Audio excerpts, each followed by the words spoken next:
आज सकाळी मोदीजींना भोंदू बाबा म्हणण्याची हिम्मत या संजय राजाराम राऊतनी केली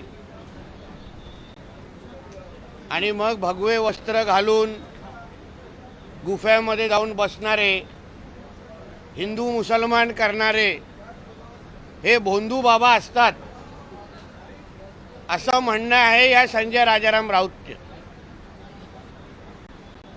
म्हणजे अप्रत्यक्ष पद्धतीने तो हिंदू हृदय सम्राट बाळासाहेब ठाकरेंवर पण हे ना भोंदू बाबा म्हणतायत का, हा प्रश्न मला ह्या संजय राजाराम राऊतला विचारायचा आहे।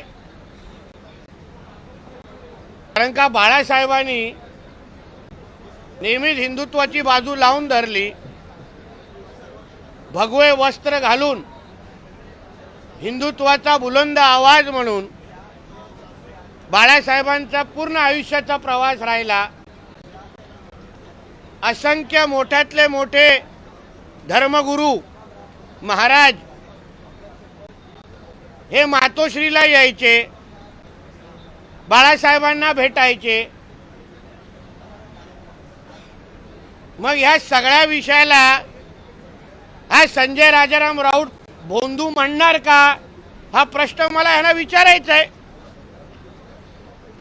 खारघरमध्ये धर्माधिकारीजींचा जो कार्यक्रम झाला, आदरणीय धर्माधिकारी आणि त्यांची पूर्ण संस्था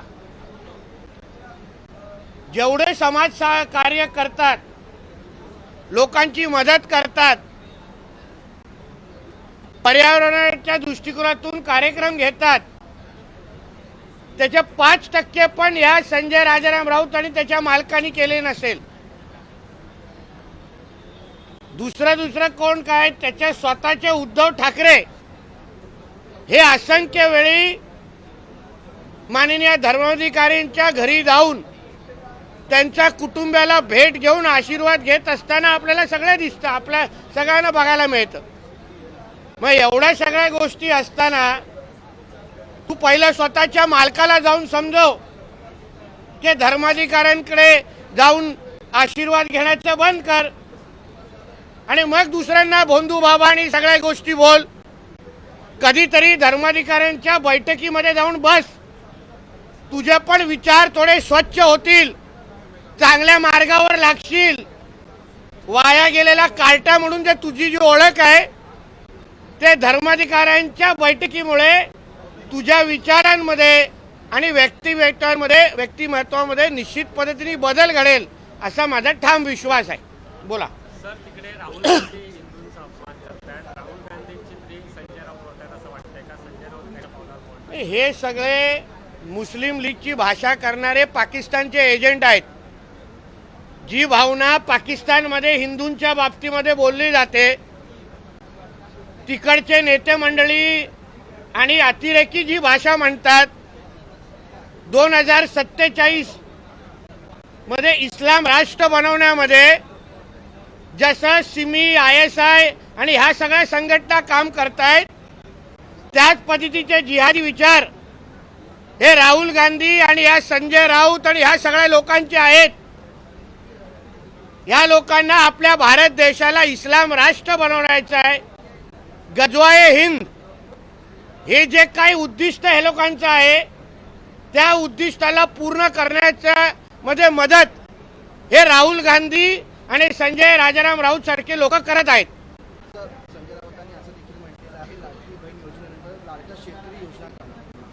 असंख्य कदाचित त्यांनी त्याचं भांडूपचं घर सोडलं असतं, मालकानी मातोश्री सोडली असती आणि खरंच बांध्यावर जाऊन आज आपल्या शेतकऱ्याला केंद्र आणि राज्य सरकार आमचं किती मदत करतंय ह्याचा थोडा अनुभव घेतला असता तर लाडका आमच्या सरकारचा सर्वात लाडका हा शेतकरीच आहे, सर्वसामान्य शेतकरीच आहे, हे त्याला खुल्या डोळ्यांनी पाहायला मिळालं असतं। मोदींचे आभार मानले, मणिपूरवर बोलले ते म्हणून। मोदीजी फक्त मणिपूरवर बोलले नाही, पण मोदीजींनी मणिपूरमध्ये परिवर्तन आणण्याची सुरुवात केलेली आहे। कदाचित नुसतं मुंबईमध्ये आणि भांडूपमध्ये बसल्यापेक्षा स्वतः मणिपूरमध्ये स्वतः गेले असता त्याला खरी परिस्थिती मणिपूरमध्ये कशी बदलते, शांतता कशी नांदते हे त्याला स्वतःच्या डोळ्यांनी बघायला मिळालं असतं. अजित पवार म्हणाले मी कोणताही पक्ष बदलला नाही आतापर्यंत.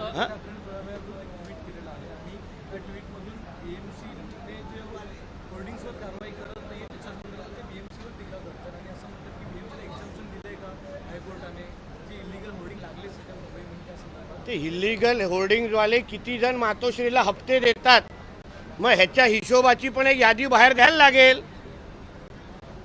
होर्डिंगवाले अर्धे मालक ह्यांचे नाईट लाईफचे पार्टनर आहेत.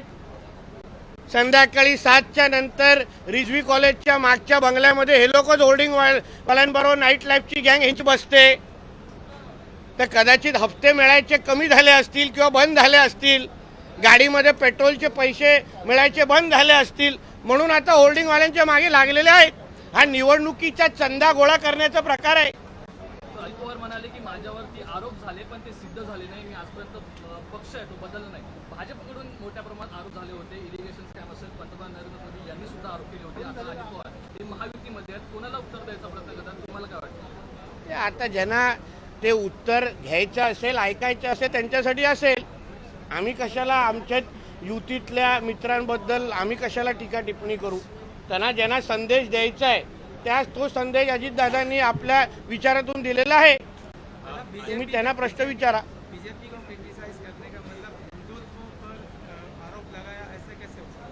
क्योंकि 90% जो देश में हिंदू रहते हैं उनकी आवाज़ भारतीय जनता पक्ष और हिंदुत्व के सारे हमारे संगठनाएं उठाती है, बाकी कोई उठाने की हिम्मत करते नहीं है.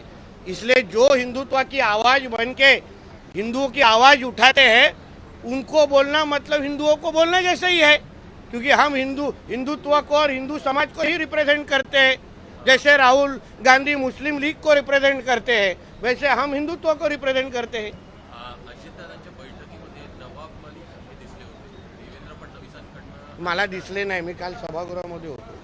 मला दिसल्यावर तुम्हाला सांगतो. बैठकीला हजर होते. भाजपची नक्की काय भूमिका, तुमची काय भूमिका आहे? तर कारण माझी भूमिकापेक्षा भाजपची भूमिका अधिकृत तुम्हाला त्यांचे प्रवक्ते सांगतील. मला एक टास्क दिलेला आहे, तेवढं काम करतोय. मीरा भाईंदरमध्ये सातत्याने ड्रग्सवर कारवाई होते. कालही पोलिसांनी मोठी कारवाई केली. 350 कोटीचा ड्रग्स सापडलेला आहे मीरा भाईंदरमध्ये. जोपर्यंत तुम्ही नवानगर सारखे एरिया साफ करत नाही, तिथे स्वच्छता मोहीम राबवत नाही, तिथे असलेले बांगलादेशी आणि रोहिंगे मुसलमानांना हकलवत नाही, तोपर्यंत हे ड्रग्सचे प्रकार कमी होणार नाही.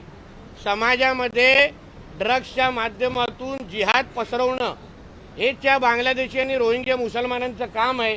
म्हणून मीरा भाईंदर अगर स्वच्छ ठेवायचं असेल, ड्रग मुक्त करायचं असेल तर पहिले रोहिंग्या आणि बांगलादेशी मुक्त करा, हे सगळे प्रश्न सुटतील. सर, काल जितेंद्र आव्हाड असे म्हणाले मुस्लिमांवर अन्याय करायचा, अत्याचार करायचा आणि यांना आता मुस्लिमांची मतं मिळाली नाही म्हणून रडायचं. कोण रडत नाहीये मुसलमानांची मतं नाही मिळाली तर. कोणी रडत नाही आणि कोणाला काही त्या बाबतीचा विषय नाही. पण वोट जिहाद जे झालेलं आहे, जे पंतप्रधान मोदीजींनी पण बोललेलं आहे, आमचे किरीट सोमयाजी पण पुरावे सकट बोलत आहेत, त्या संबंधित हा सगळा विषय आहे. एका बाजूला हिंदू समाजाने मतदान केलं आणि एका दुसऱ्या बाजूनी वोट जिहाद झालेला आहे, त्या बाबतीमध्ये बोललेले आहेत.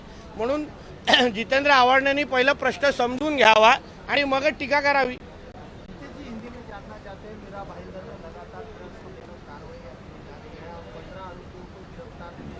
देखिए ऐसा है, मीरा भाईंदर में जब तक नवानगर जैसे एरिया को आप साफ करते नहीं, वहाँ रहने वाले बांग्लादेशी और रोहिंगे मुसलमानों को वहाँ से निकालते नहीं, तब तक ये ड्रग्स के विषय ख़त्म होंगे नहीं. ड्रग्स के माध्यम से इनको जिहाद वो मीरा भाईंदर में लाना है और उनको उधर घर घर में पहुँचाना है. तो जब तक आप रोहिंगे और बांग्लादेशी मुसलमानों को साफ करते नहीं, तब तक ये ड्रग्स के विषय खत्म होंगे नहीं. चला. सर, आज भारतीय संघ मुंबईत येतो आहे, सगळेजण स्वागत करतात. मनापासून स्वागत आहे. नाही, आता आम्ही टी व्हीवरून पाहणार, तिथे उगाच एवढा गर्दीमध्ये तो विषय नाही. माझा म्हणणं आहे की एवढा आम्हाला प्रत्येकाला अभिमान आहे की आमच्या भारतीय संघाने वर्ल्ड कप जिंकलेला आहे. म्हणून त्यांच्या सगळ्यांचं आम्ही मनापासून स्वागत करतो. उद्या 4 खेळाडूंचा पण विधान भवन परिसरात सत्कार करण्यात येणार असं कळतंय. जे महाराष्ट्रातले 4 खेळाडू आहेत त्यांचा सत्कार केला जाणार. चांगली गोष्ट आहे, चांगली. आता अशा पद्धतीने खेळाडूंना प्रोत्साहन दिलंच पाहिजे. एकाचा सत्कार केलं तर अजून दुसऱ्यांना पण प्रोत्साहन मिळतं की कधी ना कधीतरी आमचा पण सत्कार विधानमंडळामध्ये झाला पाहिजे. अशा पद्धतीचा चांगला संदेश महाराष्ट्रातल्या खेळाडूंना दिला पाहिजे.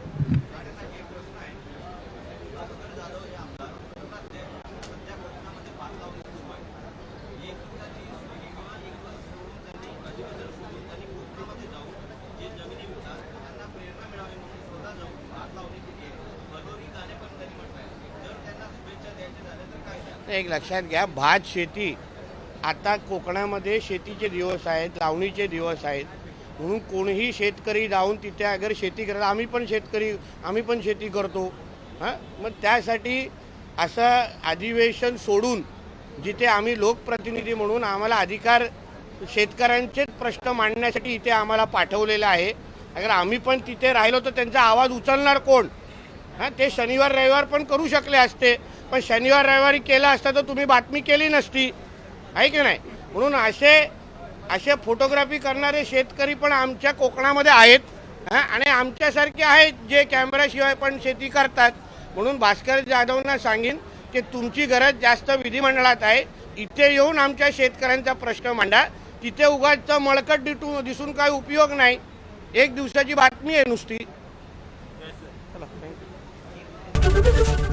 एबीपी माझा, उघडा डोळे बघा नीट.